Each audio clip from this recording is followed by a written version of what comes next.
আজকের অনুষ্ঠানের প্রধান অতিথি বিএনপির স্থায়ী কমিটির সদস্য মঈন খান, স্থায়ী কমিটির আরেকজন সদস্য প্রফেসর ডক্টর এজাজুল জাহিদ হোসেন, অনুষ্ঠানের সভাপতি প্রফেসর প্রভাত আলী জোনা। তো আজকে একটা সুযোগ পেয়েছি আমি বলার জন্য যে আমার এই আন্দোলনের মধ্যে আমার সরাসরি সম্পৃক্তভাবে 4 লোক শহীদ হয়েছিলেন। আজকে আমরা 3 জনকে এখানে উপস্থিত করতে পেরেছি। প্রথমে আমি পরিচয় করে দেব শহীদ পাভেল হাসান রাব্বি। 19 তারিখ যখন বিএনপি সমাবেশ ডাকা হলো প্রেস ক্লাবের সামনে, আমি এই মতলব পৌর ছাত্র দলের একজন নেতা, তাকে বলা হলো তোমরা সবাই মেট্রোপলিটন হোটেলের সামনে থাকো।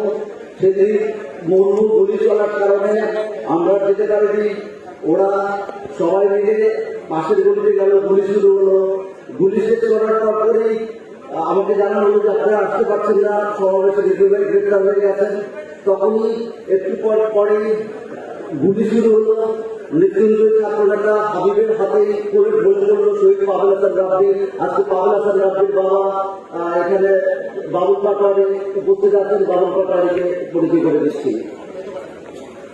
তারপরে পরিচয় করে দিচ্ছি মিরপুর 11 নম্বর ওয়ার্ডের সিনিয়র ভাইস প্রেসিডেন্ট শহীদ মোহাম্মদ আব্দুল্লাহ কবির। 4 তারিখ যখন আমাদের বিজয় সন্নিকটে, তখন আওয়ামী দুষ্কৃতিকারীদের সরাসরি গুলিতে মিরপুর গোলচত্বরে নিহত হয়েছিলেন শহীদ আব্দুল্লাহ কবির। আব্দুল্লাহ কবিরের স্ত্রী উপস্থিত আছেন এবং তার বাচ্চা ওখানে উপস্থিত আছেন। দুঃখজনক ঘটনা, যেদিন আমাদের দেশ স্বাধীন হয় সেদিনই 5ই আগস্ট যাত্রাবাড়ি থানার সামনে পুলিশের গুলিতে শহীদ হন শহীদ দিন ইসলামের বাবা শাহ আলম ব্যাপারী উপস্থিত আছেন। শাহ আলম ব্যাপারী, ধন্যবাদ সবাইকে।